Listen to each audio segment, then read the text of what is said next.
السلام عليكم ورحمة الله وبركاته. بسم الله الرحمن الرحيم. الحمد لله رب العالمين والصلاة والسلام على رسول الله وعلى آله وأصحابه وأتباعه الفائزين برضا ما بعد. സ്നേഹമുള്ള സുഹൃത്തുക്കളെ, നമ്മുടെ ആരോഗ്യരംഗത്ത് ശ്രദ്ധിക്കേണ്ട ചില കാര്യങ്ങൾ മുസ്ലിങ്ങളെ സംബന്ധിച്ചിടത്തോളം പ്രസക്തമാണ്. അഥവാ മുസ്ലിമായൊരു വ്യക്തിയെ ഓപ്പറേഷന് വിധേയമാക്കുകയോ മറ്റോ അല്ലെങ്കിൽ മുറിവ് തുന്നിക്കെട്ടുകയൊക്കെ ചെയ്യുമ്പോൾ അവിടെയും നമ്മുടെ അധികാരപരിധിയിൽ പറ്റുന്ന ചികിത്സാ മുറകളാണ് നടക്കുന്നത് എങ്കിൽ ആ തുന്നിക്കെട്ടുമ്പോഴെല്ലാം ഉപയോഗിക്കുന്ന നൂല്, അതിന് ചേർക്കുന്ന ചേരുവകൾ, ഇവകൾ നജസ് പുരണ്ടതാവാതിരിക്കാൻ പ്രത്യേകം ശ്രദ്ധിക്കേണ്ടതാണ്. നജസായ സാധനങ്ങൾ ഉള്ളിൽ ഫിറ്റ് ചെയ്യേണ്ട ആവശ്യം വരികയാണ് എങ്കിൽ അതിന്റെ യഥോചിത നിയമാടിസ്ഥാനത്തിൽ കൈകാര്യം ചെയ്യേണ്ടതുമാണ്.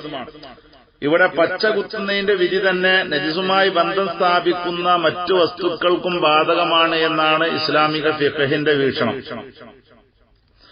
നമ്മുടെ ശരീരത്തിന്റെ ഇടർന്ന ഭാഗങ്ങൾ തുന്നിപ്പിടിപ്പിക്കാൻ, അതുപോലെ ഓപ്പറേഷന്റെ സമയത്ത് ഉണ്ടായ വിടവുകൾ നികത്താൻ വേണ്ടി തുന്നുന്ന ആ തുന്ന്, അതിനൊക്കെ നജസ് പുരളാത്ത നൂല് തന്നെ ഉപയോഗിക്കണമെന്നാണ് മതനിയമം.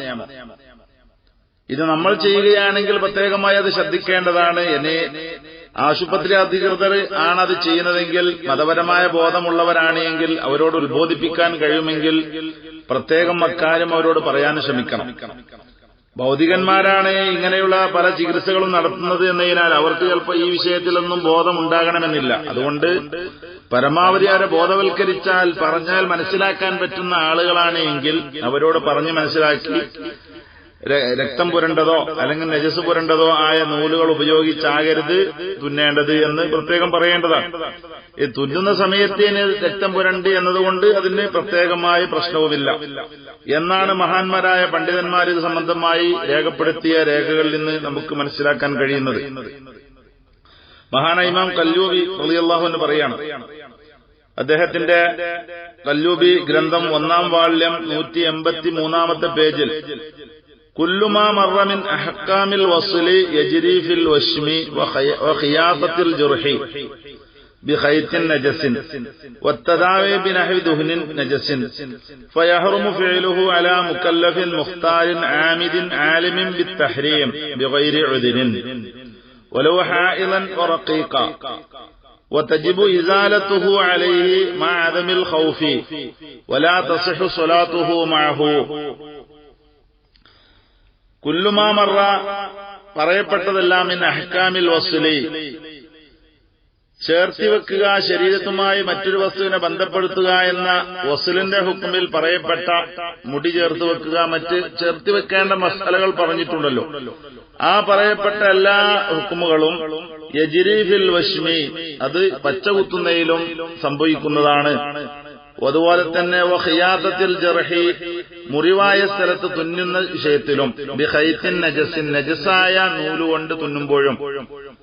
അപ്പോ നജസായ നൂലുകൊണ്ട് തുന്നാതിരിക്കാൻ ശ്രമിക്കണം. അതുപോലെ തദാവി ബിനഹ്വി ദുഹുനി നജസിൻ, നജസായ എണ്ണ പോലെയുള്ളത് കൊണ്ട് ചികിത്സിക്കുമ്പോഴും പ്രത്യേകം ശ്രദ്ധിക്കേണ്ടതാണ്. ഫയഹറുമു ഫീലുഹു, അപ്പൊ ഇത്തരം പ്രവൃത്തികളെല്ലാം ചെയ്യൽ ഹറാമാണ്. അലാ മുക്കല്ലഫിൻ, മുക്കല്ലഫായ ശരീഅത്ത് നിയമത്തിന് വിധേയമായി ഇരിക്കുന്ന ആൾക്ക്, മുഖ്താരിൻ സ്വാതന്ത്ര്യത്തോടുകൂടെ ചെയ്യുന്നവനാണ് എങ്കിൽ, ആമിദിൻ അതുപോലെ മനഃപൂർവ്വം ചെയ്യുന്നവനാണെങ്കിൽ, ആലിമിൻ ബിത്തഹരീം, ഇങ്ങനെ നജസുമായി ബന്ധപ്പെട്ട തുന്നലുകളും കൂട്ടിയോജിപ്പിക്കലൊന്നും പറ്റില്ല എന്ന് നിയമം അറിയുന്നവനാണ് എങ്കിൽ, ബിഗൈരി ഉദ്രിൻ, ഉദ്റൊന്നും കൂടാതെ, കാരണമൊന്നും കൂടാതെ ഇങ്ങനെ ചെയ്യുമ്പോൾ, അഥവാ ഒരു രോഗിയെ പെട്ടെന്ന് ചികിത്സിക്കേണ്ട ആവശ്യം വന്നു, അല്ലെങ്കിൽ പെട്ടെന്ന് ഓപ്പറേറ്റ് ചെയ്യേണ്ട ആവശ്യം വന്നു, ആ സമയത്ത് തുന്നിക്കൂട്ടാന് രക്തം പുരണ്ട നജസ് പുരണ്ട നൂലല്ലാത്ത മറ്റൊന്നും ലഭ്യമല്ല. അങ്ങനെയുള്ള സമയത്ത് അതിനെ ബന്ധിക്കുന്നത് മുഖേന അപകടങ്ങൾ സംഭവിക്കും. ഓപ്പറേഷന്റെ സമയത്ത് തന്നെ അത് കൂട്ടിയോജിപ്പിച്ചില്ല എങ്കിൽ പിന്നീട് സമയത്തേക്ക് മാറ്റിവെച്ചാൽ അത് വലിയ മാരക രോഗത്തിനും അല്ലെങ്കിൽ തന്നെ ജീവിതം അപകടമാകാനൊക്കെ കാരണമാകും. അത്തരമൊരു സാഹചര്യം ഉണ്ടെങ്കിൽ അവിടെ അതിനൊക്കെ എഴുതുറുണ്ട്. അങ്ങനെയൊന്നും എഴുതുറൊന്നുമില്ല എങ്കിൽ ഇതെല്ലാം ചെയ്യുന്നതിനെ തൊട്ട് മുക്കല്ലഫായ മനുഷ്യൻ അകന്നു നിൽക്കണം. അങ്ങനെ ചെയ്യൽ ഹറാമാണ്.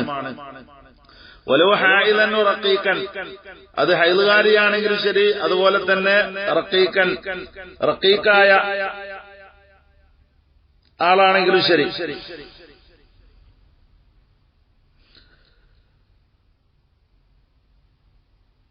അടിമയായ ആളാണെങ്കിലും ശരി. എന്നാലോ തജിബു ഇസാലത്തുഹു അലൈഹി, ഇങ്ങനെ കാരണമൊന്നും കൂടാതെ ശരീരത്തിൽ ഫിറ്റ് ചെയ്ത നൂല് അല്ലെങ്കിൽ നജസ് ഫിറ്റ് ചെയ്തു അകത്ത്, അങ്ങനെയൊക്കെയാണ് എങ്കിൽ അതിന് നീക്കൽ നിർബന്ധമാണ്. അദമിൽ ഖൗഫി, ആ നീക്കൽ മുഖേന ഭയമൊന്നുമില്ലെങ്കിൽ, ആ നീക്കുന്നതിന് മുഖേന ഭയമുണ്ട്, വേറെ രോഗങ്ങളുണ്ടാകും, അല്ലെങ്കിൽ മാരകമായ അവസ്ഥകൾ വരും, എന്നാലോ നീക്കേണ്ടതില്ല. വലാ തസ്ഹു സ്വലാത്തുഹു മഅഹു, ഇങ്ങനെ നീക്കൽ അത്യാവശ്യമാണ് എന്ന് പറയുമ്പോൾ, നിർബന്ധമാണെന്ന് പറയുമ്പോൾ അതോടുകൂടെ നിസ്കാരം സഹിയാവുകയില്ല. അതേസമയം നീക്കുന്നത് പോലെ അപകടമുണ്ട് എങ്കിൽ അതോടുകൂടെ നിസ്കരിച്ചാൽ നിസ്കാരത്തിന് കുഴപ്പവുമില്ല എന്നാണ് മഹാനായ ഇമാം ഖല്ലൂബി ഇത് സംബന്ധമായി 1-ാം വാള്യം 183-ാമത്തെ പേജിൽ വിശദീകരിച്ചിട്ടുള്ളത്.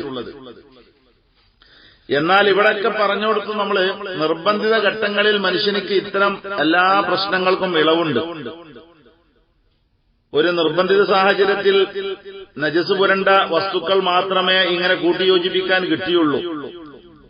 എന്നാൽ അവിടെ അത് ഉപയോഗിക്കുന്നതിന് യാതൊരു തടസ്സവുമില്ല. രോഗിയുടെ മുറിവ് അടിയന്തരമായി പെട്ടെന്ന് തുന്നിക്കൂട്ടൽ നിർബന്ധമാണ്. അത് രോഗശമനം വരാനും മറ്റു പോംവഴികളൊന്നും ഇല്ല. അല്ലെങ്കിൽ അത് ചെയ്തില്ലെങ്കിൽ അപകടാവസ്ഥ വരും. എന്നാൽ നജസായ നൂലോ മരുന്നോ മറ്റു ഉപകരണങ്ങളോ ഒക്കെ ഉപയോഗിക്കാം. അതിന് മതമൊട്ടും തടസ്സം നിൽക്കുന്നില്ല.